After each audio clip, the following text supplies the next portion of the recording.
Assalamualaikum warahmatullahi wabarakatuh. Perkenalkan, nama saya Nadia dari Prodi PGSD kelas daerah Pulang Pisau. Di sini saya ingin menjelaskan mengenai evaluasi pembelajaran. Yang pertama, ada makna dari evaluasi pembelajaran. Evaluasi pada hakikatnya adalah aktivitas yang dilakukan secara sistematis atau terorganisir oleh evaluator. Evaluator ini adalah seseorang yang memiliki tugas untuk menilai. Hal ini dilakukan agar kita dapat melihat keberhasilan suatu kegiatan yang sedang dilaksanakan. Melalui evaluasi, kita dapat mengetahui apakah suatu kegiatan yang dilaksanakan atau telah ditetapkan itu telah mencapai standar tertentu atau belum mencapai. Evaluasi pembelajaran singkatnya adalah suatu kegiatan yang dilakukan secara sistematis untuk melihat hasil belajar dari peserta didik. Sistematis itu ada aturannya, ada standarnya, ada urutan-urutannya, ada aturannya. Kemudian ada keberhasilan proses kegiatan pembelajaran. Nah, keberhasilan proses kegiatan pembelajaran ini dapat dilihat dari perkembangan beberapa aspek kecerdasan yang dimiliki oleh peserta didik atau keterampilan. Pertama, ada aspek kognitif. Aspek kognitif ini berhubungan dengan pola pikir, cara mengambil keputusan. Ini berhubungan dengan kecerdasan otak anak. Kemudian ada afektif. Afektif ini keterampilan dalam bersikap, bagaimana dia bersikap, apakah baik atau tidak, bagaimana dia bersosialisasi, bagaimana dia mengelola emosi, itu termasuk di dalam afektif. Kemudian ada fisikomotor. Fisikomotor ini adalah keterampilan fisik seperti berolahraga. Dan jika seorang anak itu mungkin bisa menjadi seorang atlet, berarti dia memiliki keterampilan yang baik di dalam fisikomotor. Kemudian, fungsi dari evaluasi pembelajaran. Evaluasi pembelajaran memiliki beberapa fungsi. Yang pertama, fungsi penilaian. Evaluasi pembelajaran berfungsi untuk menilai apakah peserta didik telah mampu mencapai tujuan pembelajaran atau belum. Yang kedua, fungsi diagnostik. Jadi, evaluasi pembelajaran ini bisa berfungsi untuk mendiagnosa kesulitan dan perkembangan peserta didik. Yang ketiga, ada fungsi penempatan. Jadi, evaluasi pembelajaran berfungsi untuk menempatkan peserta didik kepada posisi tertentu. Yang keempat, ada fungsi motivasi. Jadi, evaluasi pembelajaran dapat berfungsi sebagai alat pemberi motivasi belajar. Hal ini didasari pada kenyataan bahwa peserta didik cenderung akan meningkatkan kesiapan belajarnya ketika akan dilakukan evaluasi pembelajaran. Jadi, ketika peserta didik tahu bahwa akan ada dilaksanakan evaluasi pembelajaran, ketika peserta didik tahu bahwa seorang gurunya melakukan evaluasi pembelajaran, biasanya peserta didik itu akan termotivasi untuk memahami pembelajarannya, untuk belajar. Biasanya hal itu dilakukan peserta didik karena adanya keinginan untuk memperoleh nilai yang baik. Lalu kemudian ada manfaat evaluasi pembelajaran. Yang pertama, manfaatnya bagi peserta didik itu dengan adanya evaluasi pembelajaran ini, kita dapat tahu kira-kira peserta didik itu apakah ada kemajuan atau belum, apakah telah mencapai tujuan dari pembelajaran tersebut ataukah belum,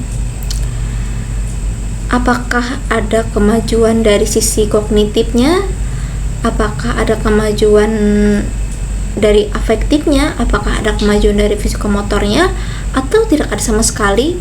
Itu salah satu manfaat dari evaluasi pembelajaran. Kemudian yang kedua, bagi guru, kita sebagai guru, evaluasi ini sangat berguna agar kita bisa tahu apakah program yang kita berikan kepada murid itu mampu untuk memberikan pemahaman apakah telah bisa tersampaikan dengan baik kepada peserta didik ataukah belum. Kemudian manfaat bagi sekolah. Pada hakikatnya evaluasi pembelajaran juga memberikan manfaat bagi sekolah karena tercapainya tujuan pembelajaran adalah tujuan pendidikan di sekolah. Kemudian manfaat evaluasi pembelajaran bagi orang tua. Hal ini berguna. Dengan adanya evaluasi pembelajaran, orang tua bisa tahu seberapa kemampuan anaknya dan apakah seandainya memang belum mampu mencapai tujuan pembelajaran, maka orang tua bisa tahu apa kira-kira latihan atau mungkin didikan dari orang tua agar anaknya tersebut bisa lebih mudah untuk mencapai tujuan pembelajaran. Kemudian jenis evaluasi pembelajaran. Jadi evaluasi pembelajaran ini memiliki beberapa jenis evaluasi. Yang pertama itu ada formatif. Formatif itu adalah evaluasi pembelajaran yang dilakukan untuk mengukur capaian sebagian materi yang telah diajarkan, baik satu kali pertemuan, satu pokok bahasan, atau beberapa pokok bahasan. Biasanya formatif ini identik dengan ulangan harian, seperti itu. Lalu kemudian ada jenis evaluasi pembelajaran, jenisnya sumatif. Sumatif ini merupakan evaluasi pembelajaran yang dilaksanakan setelah satu paket pembelajaran telah disampaikan oleh guru. Sumatif ini identik dengan ujian akhir semester atau bisa juga di saat kelulusan, itu juga merupakan bagian dari evaluasi sumatif. Evaluasi sumatif ini mencakup materi pembahasan yang lebih luas dibanding formatif. Kemudian prinsip-prinsip evaluasi pembelajaran. Evaluasi pembelajaran yang baik itu dilaksanakan dengan prinsip-prinsip tertentu. Yang pertama ada komprehensif. Komprehensif ini adalah evaluasi yang cara mengukurnya itu secara keseluruhan. Jadi dia mengukur kognitif anak, dia mengukur afektif anak, dia mengukur psikomotor anak gitu. Kemudian prinsip evaluasi pembelajaran yang kedua yaitu kontinu. Jadi evaluasi pembelajaran harus dilakukan secara kontinu atau terus-menerus. Karena hal itu dilakukan untuk melihat perkembangan dari peserta didik. Karena anak-anak itu berkembang gitu dari pertama dia masuk sekolah sampai dia selanjutnya itu pasti ada perkembangan atau mungkin bahkan tidak ada perkembangan sama sekali, dan itu tidak bisa dinilai hanya dengan satu kali penilaian. Itu harus dilihat secara terus-menerus untuk melihat apakah ada perkembangan atau tidak ada perkembangan. Kemudian prinsip yang ketiga yaitu objektif. Jadi evaluasi pembelajaran harus dilakukan secara objektif. Objektif ini berarti evaluasi tersebut harus dilakukan secara adil, teliti, dan benar-benar sesuai kenyataan. Kemudian prinsip yang keempat yaitu akomodatif. Jadi evaluasi pembelajaran itu harus dilakukan secara akomodatif. Akomodatif ini bagaimana caranya evaluasi pembelajaran tersebut harus dirancang agar bisa digunakan untuk menilai seluruh peserta didik yang mempunyai kemampuan, keahlian, serta kelemahan yang beragam.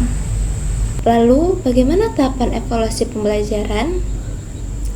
Berdasarkan pendekatan sistem, mengacu pada sistem manajemen dari evaluasi, maka tahap yang pertama yaitu perencanaan, lalu tahap yang kedua pelaksanaan, yang ketiga mengolah data, yang keempat pemanfaatan hasil, Lalu kemudian evaluasi, dari sini kita harus melihat apakah sudah tercapai atau belum tercapai.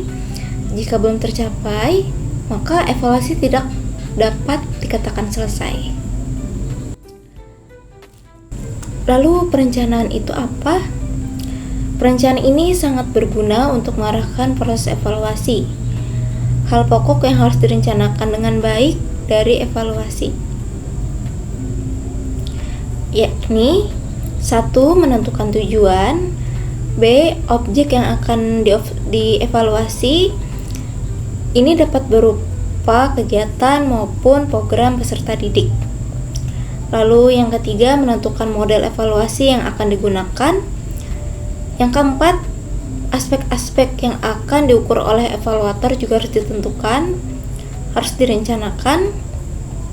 Kemudian yang kelima, membuat instrumen yang mendalam serta luas. Yang keenam, merencanakan jenis instrumen apakah yang akan digunakan dalam evaluasi ini.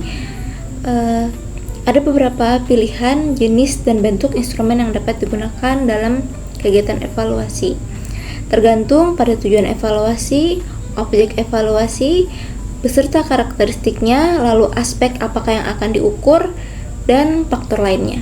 Lalu kemudian evaluator juga harus merencanakan waktu yang tepat untuk melaksanakan evaluasi sesuai dengan kebutuhan dan situasi yang sedang dihadapi.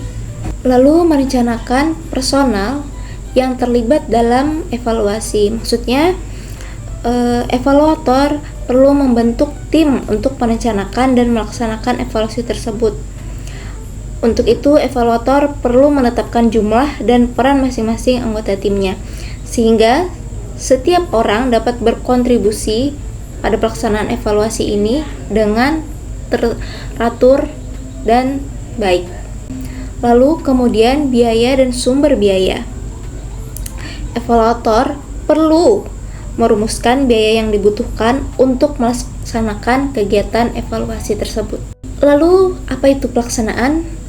Kualitas dan akurasi hasil evaluasi juga dipengaruhi oleh kelancaran pelaksanaan evaluasi. Itulah sebab evaluator harus merencanakan dengan matang pelaksanaan evaluasi. Lalu, tahap yang ketiga yaitu pengolahan data. Setelah data hasil evaluasi terkumpul, maka evaluator harus melakukan analisis terhadap data tersebut. Lalu kemudian tahap yang ketiga yaitu pengolahan data. Setelah data hasil evaluasi terkumpul, maka evaluator harus melakukan analisis terhadap data tersebut. Untuk pendekatan analisis ini, ada analisis menggunakan kuantitatif dan analisis kualitatif. Tahap yang keempat yaitu pemanfaatan sesuai fungsi dan manfaat. Evaluator harus merencanakan pemanfaatan hasil dari evaluasi tersebut. Evaluator harus menetapkan untuk apa hasil evaluasi ini akan dimanfaatkan. Hasil evaluasi dapat dimanfaatkan sesuai dengan fungsi evaluasi, yaitu fungsi penilaian, fungsi diagnostik, fungsi penempatan, dan fungsi motivasi. 5. Evaluasi. Yang dimaksud dengan tahapan evaluasi dalam hal ini adalah melakukan penilaian terhadap keberhasilan dari tahapan evaluasi yang dilakukan oleh evaluator. Kadangkala dapat terjadi ketidaksesuaian antara tujuan evaluasi dengan hasil evaluasi. Sekian dari saya mengenai evaluasi pembelajaran. Mohon maaf jika ada kekurangan maupun kesalahan. Wassalamualaikum warahmatullahi wabarakatuh.